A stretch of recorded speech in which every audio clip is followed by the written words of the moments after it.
Graças e paz, amém. Boa noite a todos aqui, quem está nos assistindo também.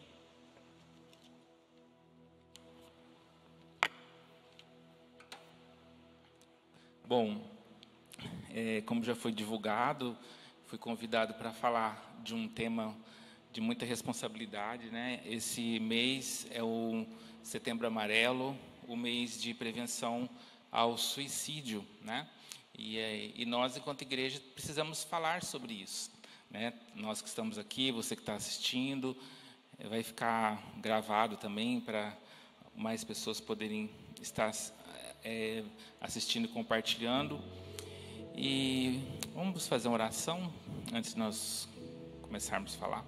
Deus, em nome de Jesus, ó Pai, obrigado por estarmos aqui presente, Pai, reunidos em Teu nome, de termos o privilégio de termos a liberdade, Pai, de Te cultuar, de Te adorar, de Te louvar publicamente, Pai, porque assim o nosso país é permitido, Pai. Como esses dias nós oramos, Pai, tantos países que sofrem perseguições e o Senhor nos deu essa oportunidade, Pai, de estarmos aqui. Que o Senhor venha falar no nosso coração, na nossa mente, que o Teu Espírito Santo esteja conosco, em nome de Jesus. Amém? Bom, eu não quero assim falar de morte, né? Assim, focar em morte, porque Deus é vida, amém?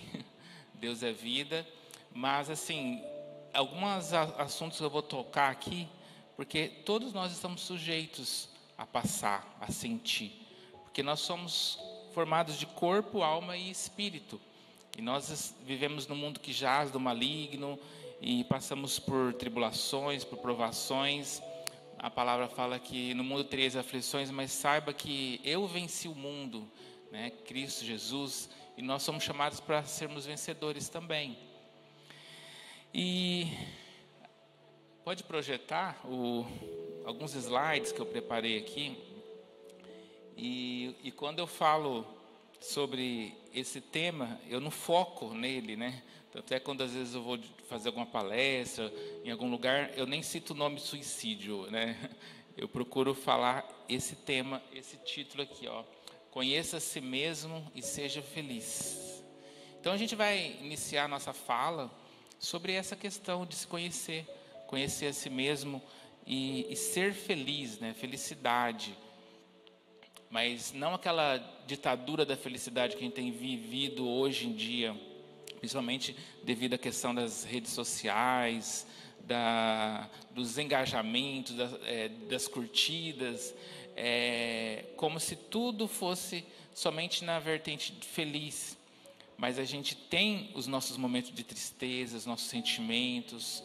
Então, nós estamos sujeitos a passar por vários sentimentos, assim como os personagens da Bíblia passaram também.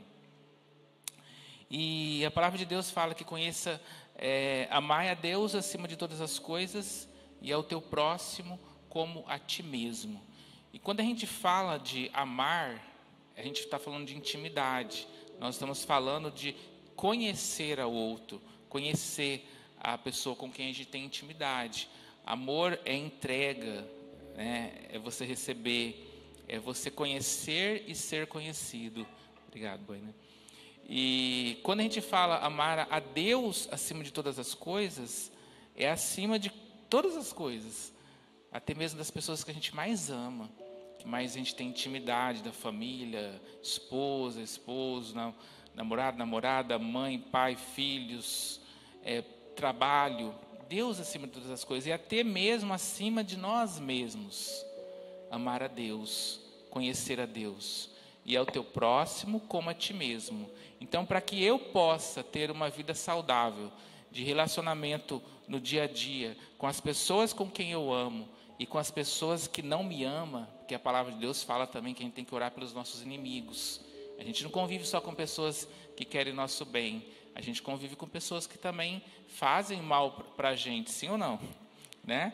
Quer tirar o tapete, inveja, ciúmes. Então, para nós podermos conviver com os relacionamentos saudáveis, os relacionamentos não saudáveis e aqueles que são tóxicos, eu preciso ter o quê?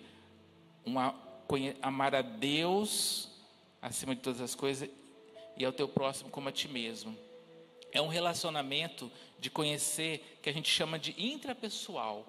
Eu comigo mesmo.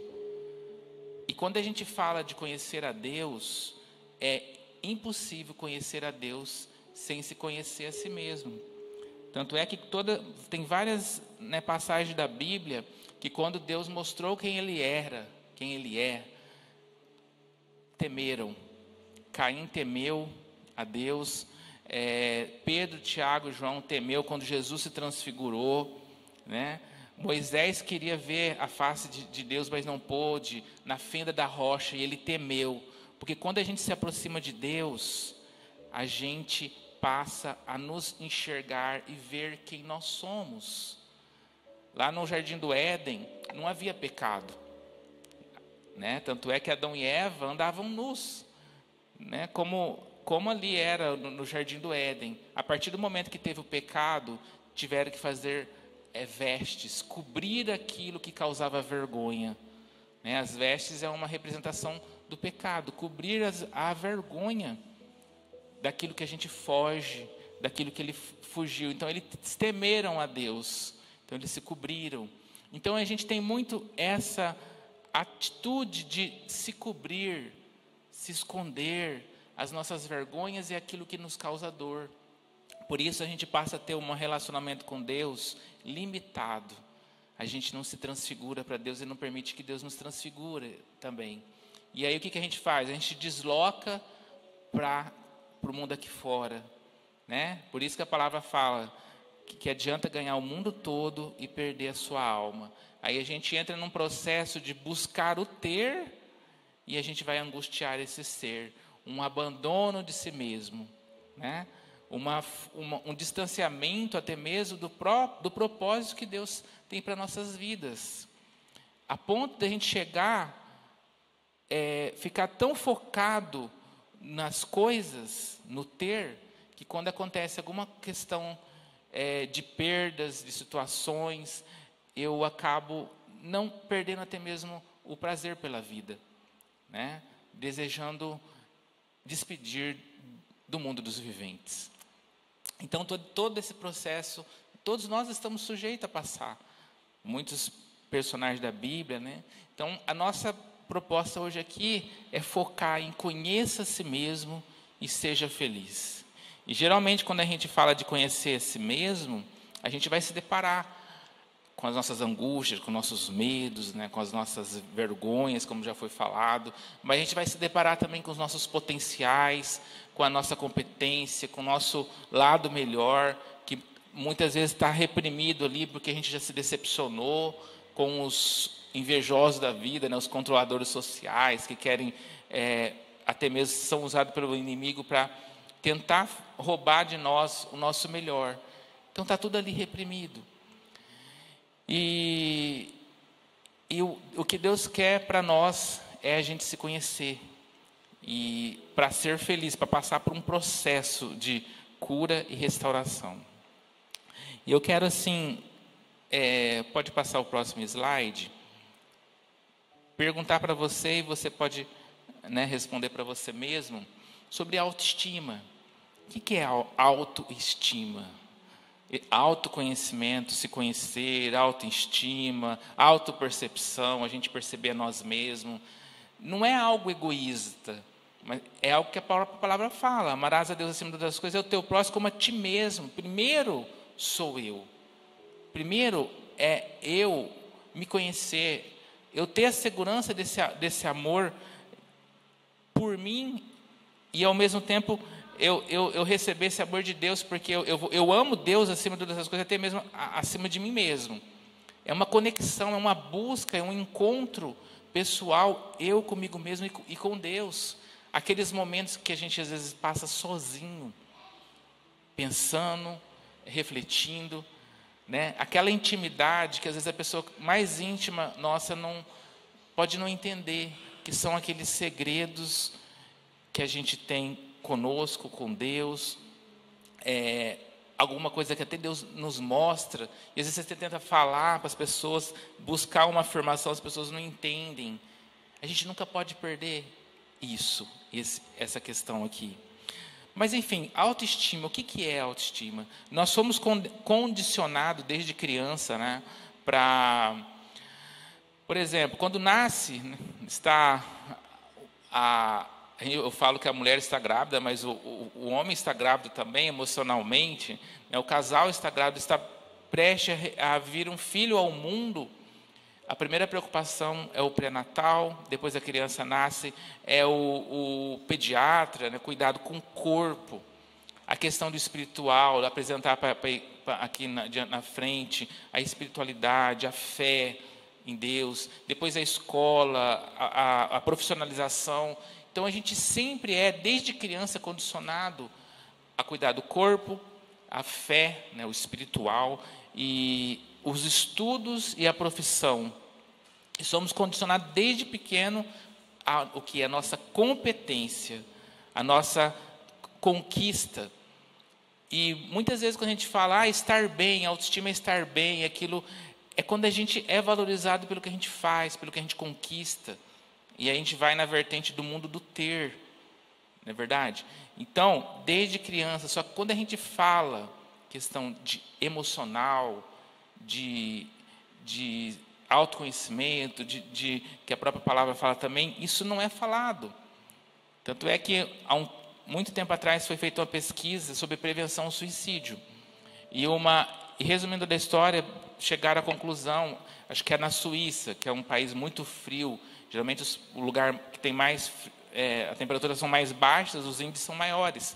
E eles chegaram à conclusão que a prevenção tem que começar com as crianças, com 5 a 6 anos. Tem até um programa que chama Amigos do Zip, que trabalha nas escolas, com as professoras, com os professores, que é as crianças saberem lidar com as suas emoções. E às vezes nós mesmos, adultos, não sabemos o que é emoção, o que é pensamento, o que é sentimento. A gente acaba fugindo dos nossos sentimentos, porque a gente não entende, porque desde criança não fomos condicionados a isso. Então, muitas vezes, a autoestima está voltada para a competência, para as conquistas, e um pouco até mesmo com a amizade, com a intimidade, com o outro. Mas a autoestima, ela vai muito além. Pode passar o próximo slide aí. Olha ali. É uma tríplice, né? São 3 áreas e 3 vertentes. Vamos começar ali com... Não sei se vocês já ouviram falar sobre isso, mas coloca a mão na sua mente aí, pessoal. Quem está em casa, nossa mente é aqui, né? E nosso corpo tem o quê? O cérebro. O nosso cérebro que conduz todos os nossos movimentos voluntários e involuntários, o cérebro. E olha só como Deus é perfeito. Corpo e alma, psique, é conectado, é somatizado, né? Psicosomatizado. E aqui é onde tem a nossa área, são as 3 áreas principais da nossa alma. É onde está o nosso cognitivo, memória, aprendizagem, né? Está aqui. Desde criança nós somos condicionados a desenvolver a nossa mente, o nosso cognitivo. Lembra que eu falei? Estudar, né? A questão do trabalho cognitivo. Então, o sentido de valor para a nossa área cognitiva é competência, ser competente. A gente é cobrado desde criança a ser competente, tirar boas notas, concorrer, passar num processo seletivo, passar num concurso, trabalho. O mundo aqui fora, que é saudável, é necessário, porque a gente precisa se manter na existência, nesse mundo que nós estamos aqui. Então, por exemplo, se a gente pensa muito o dia todo, a gente não vai ter um raciocínio, não vai doer a cabeça, né? Vai sentir dor de cabeça. E qual que seria a região das nossas emoções, nosso sentimento? Onde que é? O nosso coração. Tanto é que quando a gente tem angústia, aquele aperto no coração, a gente sente aqui. E a angústia é o significado das palavras que não foram ditas. Então, aqui é a parte da afetividade, né? O coração, ele pulsa o sangue. Daqui a pouco a gente vai falar, a gente tem 2 tipos de sangue, o sangue venoso e o sangue arterial. O sangue que a gente fala que é o limpo e o sangue sujo, né? E nós temos também 2 afetividades, o afeto positivo e o afeto negativo. A afetividade, a gente sempre imagina e fala, a afetividade é carinho, amor, abraço, elogio. Sim, mas ao mesmo tempo que amar é afeto, odiar também é. Aceitar é afeto, rejeitar também é. Carinho e agressividade também é, porque é a forma como a gente se manifesta, o nosso emocional. E o que acontece ali nessa região, nessa área da nossa psique? A afetividade, o sentido da afetividade é o valor. Eu creio que muitos aqui já passaram por um momento que você está que nem uma panela de pressão, em tempo de estourar, você encontra alguém, você fala, desabafa, respira, né? Vomita em palavras, em lágrimas, e aí aquela pessoa, você fala, você foi uma bênção. Mas eu só ouvi. É o valor, é o sentido de valor que eu tenho, que você tem, não pelo que eu faço, pelo que eu tenho, ou pelo que eu deixo de fazer, mas sim pelo fato de quem eu sou. Então, a competência a gente faz no ministério, no trabalho, né? É fazer, até mesmo dentro de casa, e a gente convive com muitas pessoas que a gente é cobrado pela competência. Aí o valor já vai diminuindo o nível de pessoas. Talvez são as pessoas que você tem mais intimidade. A gente tem a necessidade na nossa autoestima do sentido de valor, não pelo que eu faço, mas sim pelo que eu tenho de valor. E por último vem aqui, o nosso ventre. O ventre é onde tem os nossos órgãos de fertilidade, de prazer e de nutrição. E aí, da mesma forma que a gente falou da mente, né? E falamos aqui do coração também, de angústia, quando a gente com dor de cabeça, que a gente pensou muito, raciocinou, o nosso ventre tem uma cicatriz, que todos nós temos, que é o umbigo, que é um sentido de pertencimento. Quando a gente pertenceu ao útero da nossa mãe, né, 100% ali de dependência, e o ventre é onde tem a necessidade do afeto, o alimento, não é o estômago, né, a nutrição, é a área da nossa alma que sente necessidade desse afeto. Tanto é que quando a gente está inseguro, com medo, não dá aquele frio na barriga, intestino, né? Somatiza ali. E a palavra fala que o verdadeiro amor lança fora todo medo. Então o medo nada mais é do que a falta de amor, de segurança, desse pertencimento. Então são essas três áreas, que é o nosso pensamento, eu penso, eu sinto, eu desejo, e eu posso praticar, eu posso executar, e vai ser o meu comportamento. Então, por isso que a palavra fala que a gente tem que ter o capacete da salvação. Tudo começa aqui no nosso pensamento. Pensar, sentir, desejar e executar.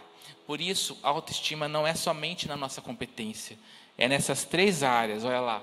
Competência, valor e pertencimento.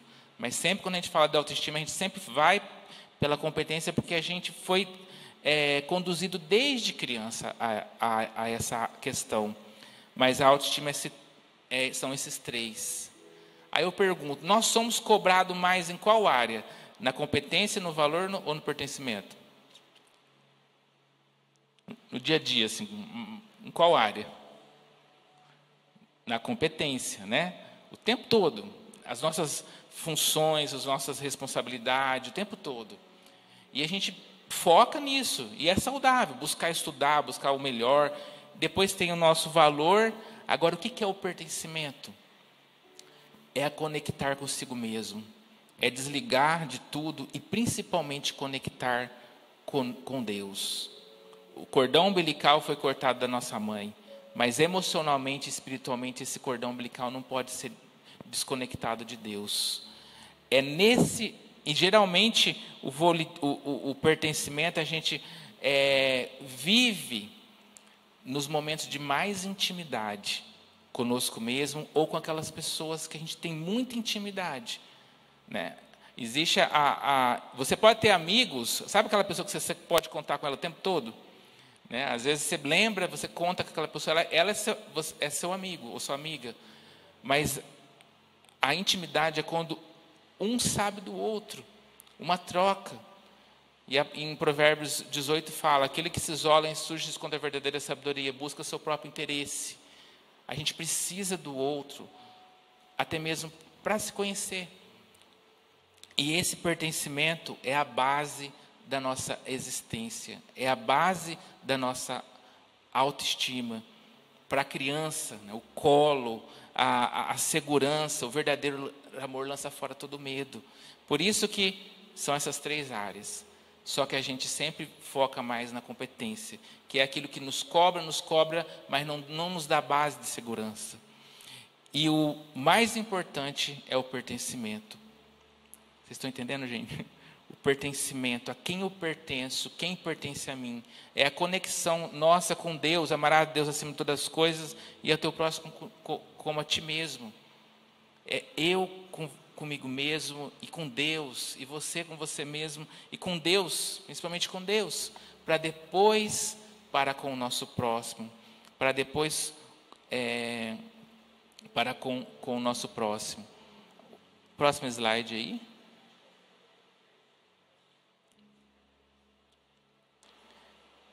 Essa frase aqui, gosto muito dela, fala o seguinte: somos feitos de carne, mas temos que viver como se fôssemos de ferro, né? Aí tem aquela questão da resiliência. É muito saudável. A resiliência, você ser forte, são a questão muito dos coach, né, que fala para você ter resultados no trabalho e tudo mais.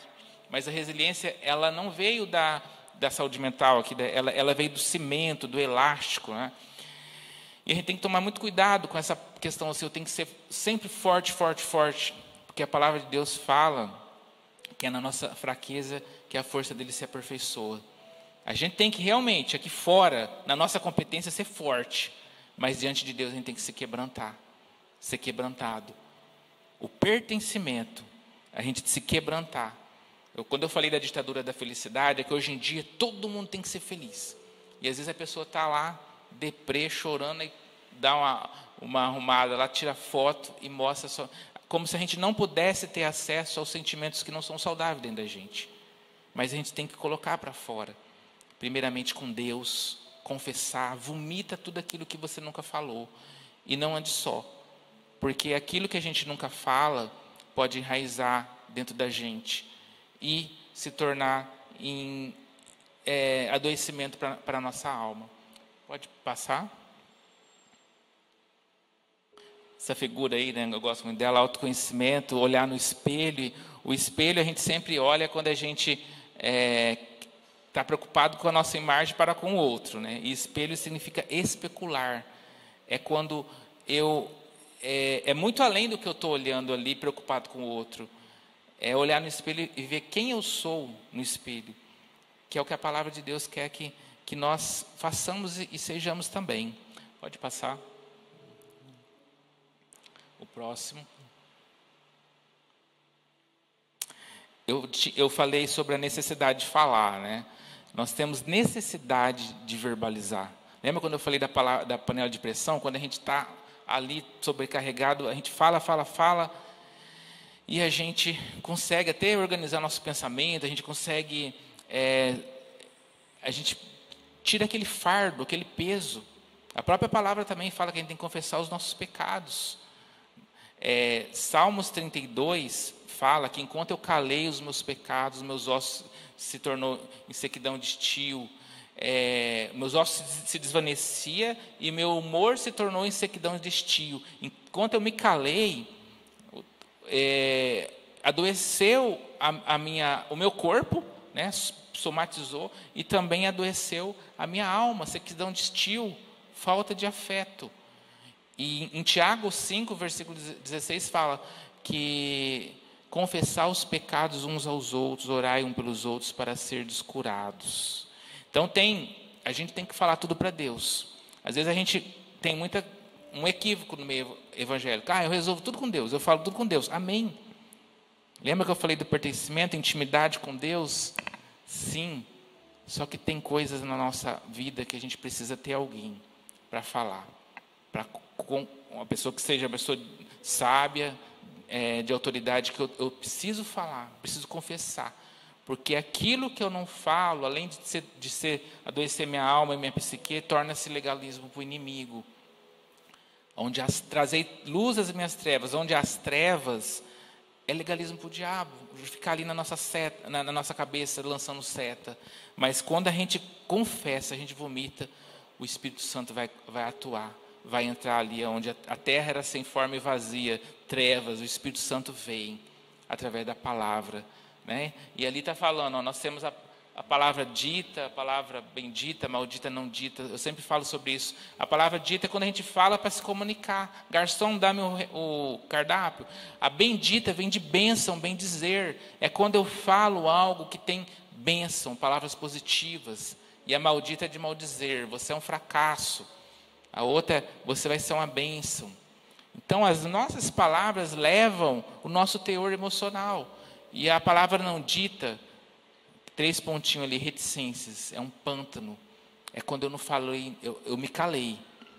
E eu comparo sempre a palavra com a água. A água, ela sempre evapora, né? Chove, lagos, oceanos, tudo. Então a água sempre tem que estar em movimento para ela ser saudável. Se ela parou, ela adoece. Pântano, sapo, né? Lodo, dengue. O mesmo é a palavra. Quando eu retenho a palavra, ela pode adoecer dentro da gente. E a palavra maldita, a pessoa que só lança a palavra de maldição, é fruto de palavras não ditas. Né? Às vezes a pessoa tem alguma coisa ali dentro dela que ela não liberou, perdão. E a gente tem que confessar, tem que falar. Então a gente tem, na verdade, duas... Você viu ali palavras de bênção e palavra de maldição. E muitas palavras que são soltas, ou a pessoa ferida, ela sangra em cima daquele que não sangrou, não a sangrou, não a feriu. Ela acaba sangrando em cima da pessoa que não foi aquela pessoa que sangrou a ela, que feriu a ela. A gente começa a transferir, né, aquilo que nos causa desconforto. Pode passar o próximo. Aí o que acontece? Eu tinha falado do sangue, o sangue arterial e o sangue venoso, né? Que são as nossas emoções. Nós temos duas forças dentro da gente, todos nós: a pulsão de vida e a pulsão de morte. A pulsão de vida é fruto daquilo que são as coisas positivas da nossa vida. Aquilo que é realizado, o nosso lado bom, né? Quando a gente fala assim, eu vou confessar o eu bom ou o eu ruim, a gente tem a mania de dividir esse eu bom, o eu ruim. O eu bom é tudo que está resolvido dentro de mim. O eu ruim é onde está o meu pecado, onde está a minha fraqueza, né? Esse aqui eu tenho que quebrantar diante de Deus, eu tenho que apresentar diante de Deus. Na verdade, a gente tem que apresentar tudo, né? Porque esse eu bom aqui pode estar sujeito ao orgulho, à autossuficiência, a gente tem que quebrantar nós como um todo. Mas a gente tem uma força, sabe, quando você acorda, você quer já abrir a janela, trabalhar, produzir, isso é a pulsão de vida. A gente está contente, a gente quer, pode falar o que for para a gente, nada vai nos afetar. Isso é pulsão de vida. E tem dia que às vezes você não quer nem abrir a janela, quer ficar debaixo só da coberta, ou às vezes debaixo da cama, não vê o sol, fica lá dentro. Sabe que de vez em quando isso é saudável.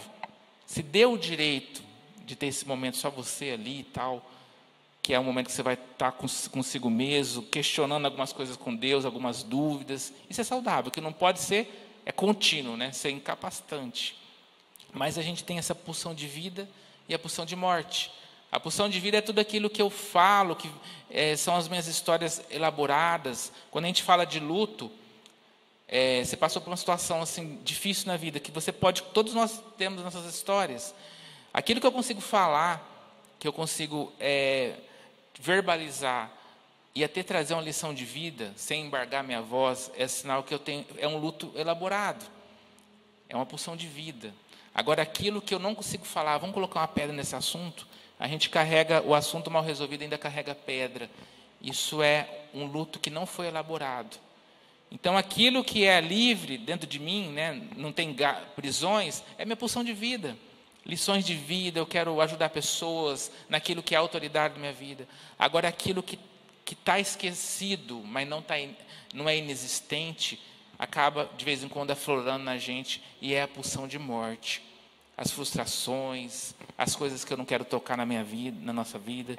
E essas pulsões dentro da gente, eu estou falando de emocional, todos nós estamos sujeitos, a gente sempre busca que prevaleça a pulsão de vida, a pulsão de vida.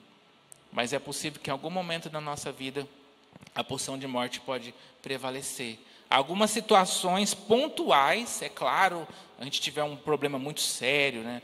A perda de uma pessoa querida, um diagnóstico, tudo, ou coisas que não está acontecendo no presente, mas está acontecendo dentro da gente porque são coisas do passado que volta e meia vem tocar na nossa vida. Então, quando a gente fala de libido, gente, não é só a questão sexual, libido é essa pulsão de vida, né? Vamos supor, e energia agressiva é aquilo que, quando a gente está com fome, né? Está com fome, a gente fica de mau humor, não é isso? Isso é uma pulsão de morte, a energia agressiva, a autopreservação do nosso corpo, ela nos leva a buscar comida. Aí quando a gente come, né? Aí a gente relaxa, né? Isso é libido, né? Aí você come, se alimenta ali, aí você fica em paz, o seu humor se equilibra. Então, são questões físicas e emocionais também, de ficar de mau humor. Isso é a pulsão de vida e a pulsão de morte. Pode passar o próximo slide? Então, há momentos, ou há situações, pode ser coisas pontuais ou até contínua, que aquele pensamento de morte, até desejo de morte, começa a acompanhar na nossa vida. E nós somos como o iceberg lá, ó, 10% fica para fora e 90% fica para dentro da água. Você coloca uma pedra de gelo num copo, dá para ver com mais clareza. Fica 10% para fora e 90% para dentro. E as nossas emoções são assim. 10% é só aquilo que eu permito vir à tona, que não vai me causar desconforto, não vai me causar tristeza. Só que aquilo que está dentro da gente, a gente pode até ter esquecido, mas vem à tona, ou na minha memória, ou no meu sentimento, ou no meu comportamento. Eu sempre dou um exemplo, quando a gente fala eventos, né? Eventos não é festa, são as coisas que acontecem na nossa vida. Um exemplo bem simples que eu sempre falo, não sei se eu já falei aqui, por exemplo, se você vai numa loja comprar alguma coisa, dependendo da forma como a pessoa te atendeu, ela não te atendeu bem, você já interpreta que ela te jogou pelo teu bolso. Na hora, vem aquele sentimento, é um fato, 10% é o fato, e 90% é a interpretação do fato, de como que eu vou reagir emocionalmente àquilo. Às vezes a pessoa fica com muita raiva, assim, quer falar um monte de coisa para a pessoa, ou para o gerente, dono da loja, ou a pessoa quer sair de lá, nunca mais eu ponho meus pés aqui. Ou a pessoa sai com raiva, tem gente que sai chorando, em pranto de choro. São emoções que vão além daquela situação ali. Talvez a pessoa passou por alguma humilhação ali com os outros clientes, o chefe não está pagando, está com um problema lá na casa, tal. Mas, enfim, o que acessou ali na gente, que a gente chama de gatilhos? Pode ter acessado uma situação tão simples, histórias dentro da gente. Talvez a pessoa lá com 8 anos, 9 anos de idade, quando foi passar a compra, foi fazer uma compra, os pais deixou pegar um doce, um brinquedo, a criancinha estava ali com 5 itens nas mãos. Aí quando foi pagar, o dinheiro não deu. E a primeira coisa que os pais pediram para tirar foi o presente, foi o doce, aquela vergonha, a pessoa do gerente teve que passar no sistema, e aquela criança passou com muita raiva e falou que nunca ela ia passar por aquilo mais. Ou as humilhações da vida, situações. Então, uma situação dessa de ir na loja pode acessar na gente esses gatilhos, essas histórias. Ela não vai lembrar disso do mercado, mas está dentro dela mal resolvida. Vocês estão entendendo, gente? E é assim na nossa vida, no relacionamento dentro da família, no relacionamento do trabalho. A gente chama de projeção. A gente projeta na vida aquilo que está dentro da gente. E é isso, 10% é o fato, 90% é a interpretação, é o que eu senti. E quando eu falei da importância de falar, alguém aqui fala sozinho? Ou sozinha? É normal, tá, gente? A gente está organizando nossos pensamentos, a gente está falando conosco mesmo. Só não é normal se você começar a conversar com além aí, né? Ou pode ser psicose ou é espiritual. Quando você for conversar com alguém, se tiver com raiva, assim, que a gente sente raiva, não sente? A gente é ser humano. Eu vou chegar lá no meu trabalho e vou falar tudo que aquela pessoa tem vontade de falar. Ou lá na casa, né? Falar com o marido, com a mulher. Fala primeiro para você mesmo. Fala para o espelho, sabe? Vomita tudo que você tiver vontade de falar, que você está com raiva daquela pessoa. Fala. Quando você for chegar naquela pessoa, você vai esvaziar de você mesmo. Entendeu? Vai ser só os 10% que é o problema. Aí você vai tratar com objetividade. Às vezes a gente se relaciona com o outro muito de coisa nossa. Lembra da mulher vendedora da loja? Foi uma atitude dela. Mas acessa na gente muitas outras pessoas que fizeram coisas muito pior para nós. E a gente se relaciona assim. Que é o nosso lado tóxico, né? Que é a pulsão de vida, a pulsão de morte. Continuando aqui, pode passar. Então, gente, o que acontece? Há momentos na nossa vida que essa pulsão de morte, que são essas histórias mal elaboradas, pode prevalecer em nós. E a gente sempre fala, quando diz sobre suicídio, que é a pessoa que tentou por conta da própria vida, que é o imediato, né? Olha lá, suicídio imediato, suicídio imediato. Mas existe o suicídio imediato, que é aquele que acontece em dose homeopática. A pessoa não tentou contra a própria vida, ou é possível que ela nunca vai tentar, mas ela já desistiu. Eu estou sobrevivendo, estou empurrando com a barriga. E a palavra de Deus fala que o meu fardo é leve e suave. A gente precisa sempre estar naquela atitude de verbalizar para Deus, de vomitar. Dói, mas é necessário. E ter alguém, né, que possa acompanhar a nossa vida. Continuando. E aí o que acontece? Vem os nossos pensamentos. A pessoa tem até uma depressão que chama de distimia. Antigamente tinha esse nome, eu acho que é transtorno intermitente depressivo.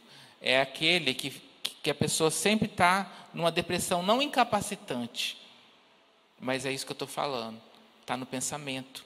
A pessoa, e quando eu falo a pessoa, gente, todos nós estamos sujeitos a isso, inclusive eu, tá? A pessoa pensa em morte, pensa em morrer, está trabalhando, está pensando em morrer. Seu Deus, se eu fosse para o céu, descansar.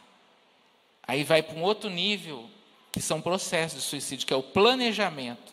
A pessoa começa a planejar na própria mente uma forma de morrer que não causa tanta dor. Às vezes a pessoa vai até pesquisar no Google e é uma forma parcial de morrer, de se entregar. E um exemplo, quando a pessoa vai ao médico, está com uma doença, e talvez essa doença foi até provocada emocionalmente, né? Psicossomatizou. Ela chega, o médico faz a prescrição da medicação e da alimentação. Não pode comer isso, aquilo. A pessoa que está com a pulsão de vida, ela vai seguir a risca. Ela vai deixar de comer até aquele alimento lá que faz parte da cultura familiar dela, da memória afetiva. Agora, quem está com pulsão de morte, aí que vai comer o que não deve. Não vai comer, não vai tomar o remédio, porque a pessoa quer morrer. Ou seja, é um processo. A pessoa nunca... Não são tabulados. A pessoa nunca vai... tentar contra a própria vida. Olha lá, o pensamento é um ensaio da ação. Está aqui na nossa mente. E a gente precisa o quê? Verbalizar. Por isso que quando a pessoa fala que quer morrer, vamos esquecer daquele ditado que fala que o verdadeiro suicida não avisa. A pessoa que verbalizou, ela está precisando de ajuda. Esses dias uma pessoa muito próxima até veio me procurar, e uma pessoa muito preocupada começou a chorar porque ele falou que estava querendo morrer. Eu falei, melhor que tenha falado. E foi buscar ajuda do que quem não fala. A gente precisa verbalizar. Pode passar o próximo? Já estamos encerrando, tá, gente? Olha, só para a gente entrar em alguns dados estatísticos, né? suicídio, a morte de si mesmo, assassinado. A gente tem tido assim, muito com relação às crianças também, adolescentes.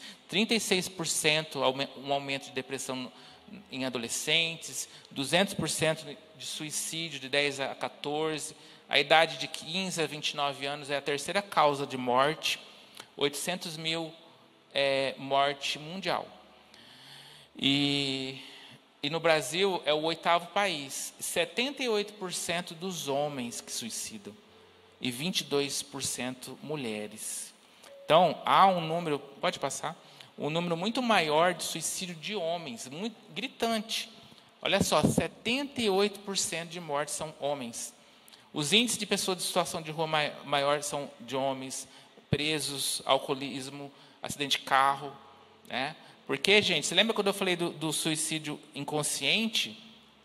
Que a pessoa não vai tomar o remédio? Às vezes a pessoa que está num suicídio inconsciente, ela arrisca muito a vida, em velocidade, em sobrecarga de trabalho, muitos esportes radicais, que é estar próximo da morte, pular de paraquedas, aqueles arranha-céus, já viu aquelas pessoas que até filmam?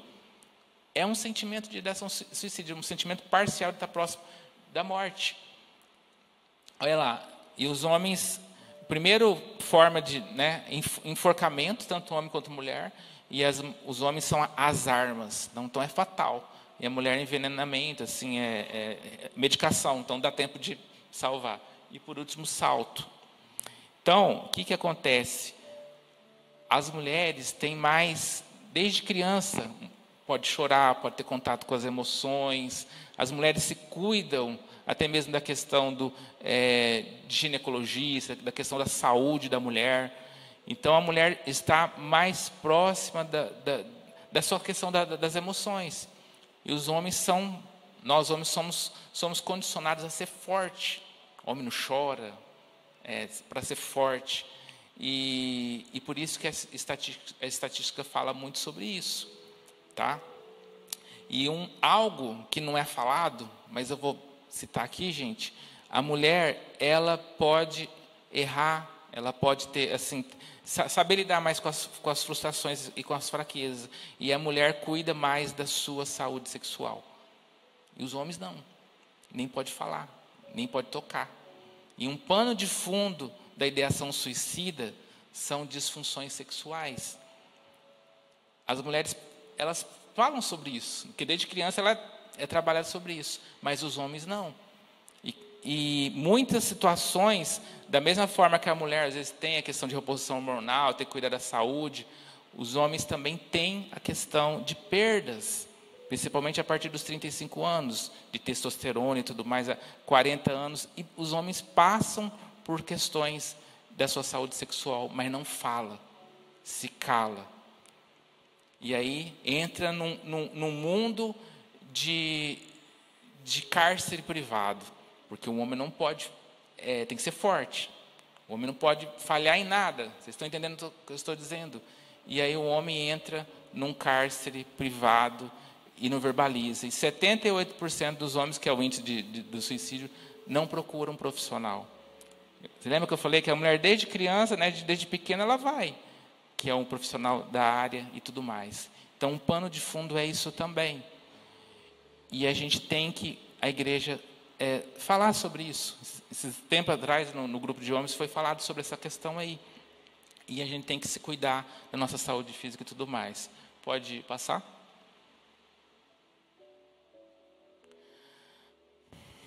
Um dia, quando olhares para trás, verás que os dias mais belos foram aqueles em que lutastes. O último slide. Conheça a si mesmo e seja feliz, né? Então, se deparar com as nossas dores, com os nossos medos. E, para encerrar, pode chamar a equipe de louvor. Pode projetar aí os Salmos 23. Salmos 23, versículo 1. É um dos textos mais conhecidos, né? O Senhor é o meu pastor. Pode deixar aí.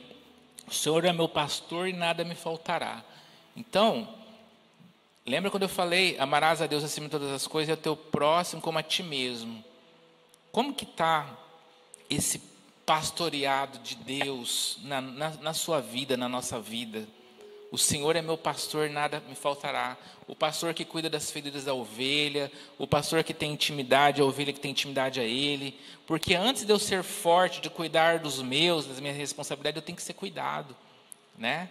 Eu tenho que ser cuidado, eu tenho que ser amparado por Deus. Essa intimidade de ovelha e pastor, você com Deus. O Senhor é meu pastor e nada me faltará. Buscai primeiro o reino de Deus, as outras coisas vos serão acrescentadas. Quando a gente está suprido emocionalmente, espiritualmente, o que eu tenho ou o que eu deixo de ter torna-se secundário. Uma vez eu já falei aqui sobre isso, às vezes a gente sempre fica, o que eu gostaria de ter acontecido na minha vida, o que eu gostaria de ter, o que eu gostaria de ser, é importante isso, mas a gente tem que sempre focar no que eu consegui ser, no que eu consegui ter até agora, né? E agradecer a Deus. Continuando no próximo versículo, o Senhor é meu pastor, nada me faltará.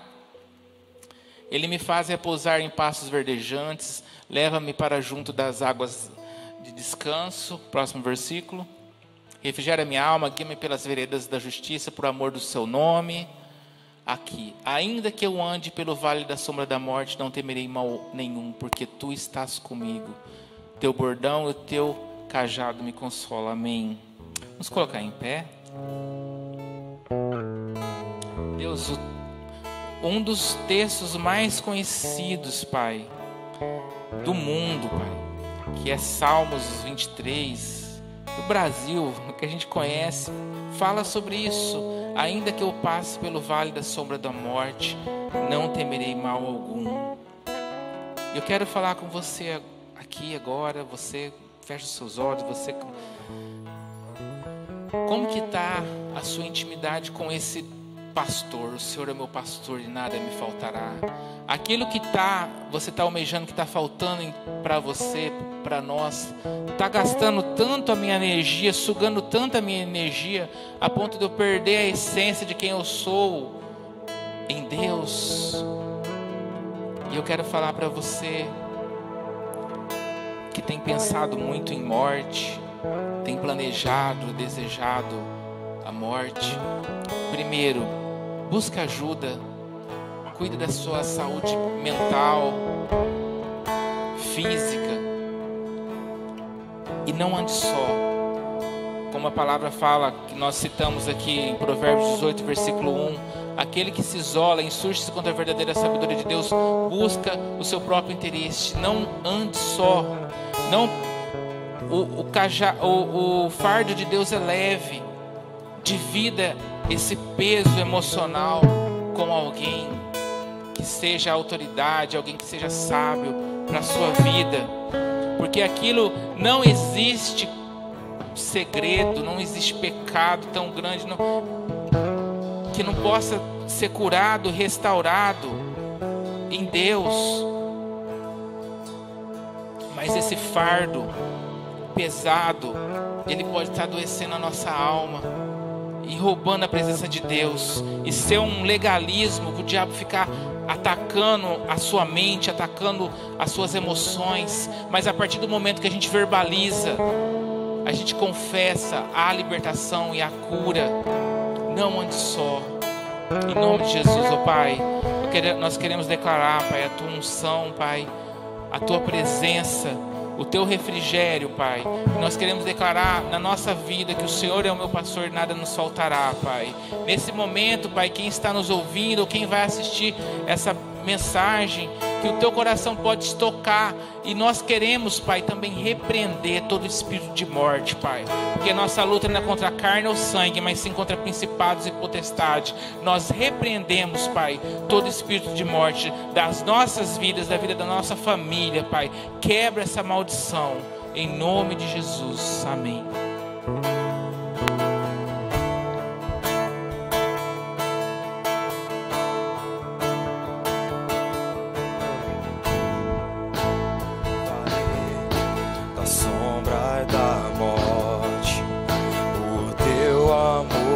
lança fora o medo. Ainda que eu me encontre bem no meio das tempestades da vida, eu não voltarei, pois perto estás. Eu não temerei o mal, pois o meu Deus comigo está. E se o meu Deus comigo está, a quem eu temerei, a quem eu temerei. Oh não, nunca me deixou na tempestade ou na paz. Oh não, nunca me deixou quando bem ou quando mal.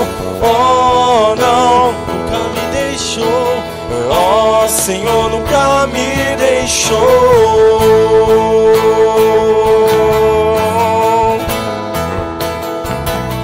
Eu posso ver a luz que está vindo ao coração que espera, e haverá um fim aos problemas, mas até esse dia te louvarei,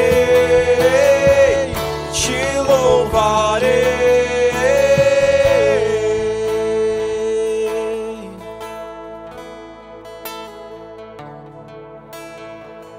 Amém. Boa noite. Queria dar um breve testemunho, e isso inclui também esse tema, uma ministração do Elias há um tempo atrás também. Mais ou menos foi em 2017, eu passei a sentir muitas dores pelo corpo, né? Principalmente dor de cabeça, dor nas costas. Quem me conhece já tem um tempo também, eu passei por um processo que eu sempre fui magra, mas emagreci mais ainda. Então eu acordava e dormia com bastante dores, e fazia uso de medicação diária também por conta dessas dores. Fiz vários exames e tudo dava normal.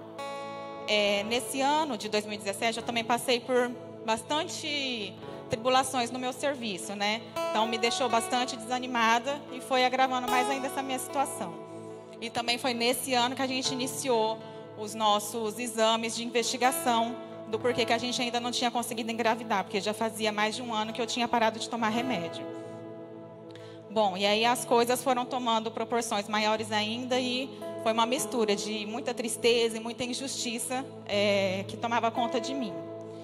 Eu sempre acreditei no trabalho dos psicólogos, dos psiquiatras. Eu tenho uma irmã que é psicóloga também, e como eu estou na área da educação, então eu vejo ali na prática com as crianças o quanto que tem avanços, né? O quanto que acontecem as mudanças quando as crianças passam por esse tipo de acompanhamento. Só que eu tinha uma certa resistência comigo, né?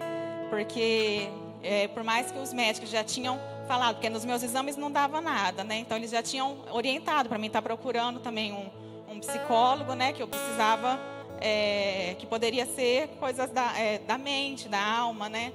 E só que daí eu tinha essa certa resistência comigo, porque eu sempre fui muito independente, desde criança, desde adolescente. E aí que eu ficava na minha cabeça? Imagina, eu vou precisar de psicólogo, né? Professora, crente, líder. Imagina que eu vou passar por psicólogo, vou fazer terapia.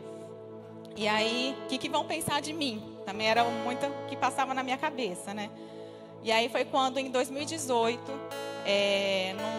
numa ministração do Elias aqui na igreja, no crescimento emocional, foi quando ele falou das doenças psicossomáticas e falou da palavra de vomitar as nossas dores, os nossos sentimentos, assim como ele ministrou hoje também. E que a gente precisava de ajuda, né, desses profissionais. Então foi quando eu tomei a decisão, eu falei assim, acho que está tudo se encaixando no que eu estou passando, né? E aí foi quando eu procurei ajuda profissional. E em 2018 já isso. E aí eu fui diagnosticada, o Elias até mencionou agora também, com a distemia, que numa forma bem resumida e simples, né? Para entender, é uma tristeza longa, profunda, né? E que está muito próxima à depressão. E então, desde 2018, eu faço acompanhamento com psicóloga, né? E assim, eu vejo que é notório as mudanças do que aconteceu na minha vida. E tanto física, não tenho mais as dores de cabeça igual eu tinha antes, não tenho mais as dores nas costas, não faço mais uso de medicamento. Hoje eu tenho dor nas costas, mas por conta da gestação, né? Mas não faço mais uso de medicação. E assim, voltei antes de engravidar, também já tinha recuperado alguns quilinhos, agora um pouco mais também. Mas assim, foi notório a mudança que aconteceu na minha vida depois que eu iniciei meu acompanhamento com psicóloga. E hoje, além do acompanhamento que eu faço com terapia aqui na ilha, eu também faço terapia online com uma psicóloga que é especialista em tentantes e gestantes de arco-íris, né, que é a nossa gestação, que é assim chamado, né, quando acontece depois de uma perda, né. Então, hoje ainda faço, então, para quem não tinha essa resistência de fazer um acompanhamento, hoje eu faço 2. E o Boina também, em 2020, também passou a fazer terapia. E a gente vê a mudança que acontece mesmo com a gente, sabe? É muito notório. E eu quero deixar aqui para vocês, sabe? Que a gente precisa de ajuda, né? Então, assim, ajuda de profissional, ajuda do pastor, ajuda de um líder, ajuda de alguém porque Deus deixou a medicina, deixou os psicólogos, assim como a gente cuida de uma dor de cabeça, a gente precisa cuidar da nossa mente, do nosso corpo, do nosso espiritual. E os psicólogos são instrumentos, são uma ferramenta que Deus deixou para a gente. E eu quero te encorajar, porque você procurar, você pedir ajuda, isso não é sinal de fraqueza, muito pelo contrário, você precisa de ter muita coragem, porque lá na terapia você vai se despir, você precisa vomitar, você vai tirar toda a máscara e você vai ter esse autoconhecimento de você mesmo. E você vai ver a mudança que acontece, não é de uma hora para outra, é um processo, mas é um processo que você vai conseguir ali atingir o propósito. E nós precisamos, assim como eu acabei de falar, né? Nós somos corpo, alma e espírito, e a gente precisa, e o nosso corpo é templo do Espírito Santo, então a gente precisa estar cuidando tanto do físico, quanto da alma, quanto da mente, quanto do espírito, para poder a gente ser entregar a melhor recepção para o Espírito Santo fazer morada em nós. Então, só complementando tudo que o Elias falou, então assim, hoje eu sou uma prova viva de tudo isso que o Elias falou, sabe? A gente precisa vomitar todas essas nossas emoções, porque vale a pena, a mudança acontece, e é um conhecimento, primeiro que vem, é um autoconhecimento, assim como o Elias acabou de ministrar, né? Um autoconhecimento nosso, e isso influencia em tudo. A nossa vida com Deus é mudada, a nossa vida com o próximo é mudada, a nossa vida conosco, com tudo acontece quando a gente conhece a nós mesmos. Amém? Vamos estar orando para estar encerrando o culto. Elias, muito obrigado. Que Deus abençoe e continue usando a sua vida. Em nome de Jesus. Pai, nós te agradecemos, Senhor, por este culto. Pai, te agradecemos, Senhor, por cada um que está aqui, Senhor, no templo. Pai, por cada um que assistiu essa live. Pai, pelos que irão assistir depois, Deus. Em nome de Jesus, Pai, que a Tua palavra, Senhor, que é viva e eficaz, Senhor, venha gerar frutos, Senhor, em nós, Deus. Em nome de Jesus, Pai. Obrigada, Senhor, por este culto, Pai. Obrigada por essa ministração, Deus. Em nome de Jesus, Pai, que o Senhor possa, Senhor, estar abençoando, Senhor, cada um de nós, Senhor, cada um, Senhor, que está aqui sendo representado, Senhor, pelas famílias, em nome de Jesus, Pai, continua abençoando, Senhor, usando, Senhor, a vida do Elias, Senhor, aqui na igreja, Senhor, nas escolas, Senhor, no serviço dele, aonde o Senhor o levar, Pai, que ele possa, Senhor, ser uma bênção, Deus, que ele possa continuar sendo um instrumento nas tuas mãos, Senhor, assim como cada psicólogo, Senhor, como cada psiquiatra, Deus, cada terapeuta, Deus, cada médico, Senhor, que o Senhor deixou, Pai, como instrumento, Senhor, para nos ajudar, Deus, em nome de Jesus, Pai, obrigada, Senhor, por esta noite, Deus, obrigada, Senhor, por tudo que o Senhor tem feito, faz e fará em nossas vidas, em nome de Jesus, amém. Que vocês possam ter um bom final de noite e que Deus abençoe. Até amanhã. Amanhã começa a campanha de Daniel e a gente espera todos vocês, amém? Deus abençoe.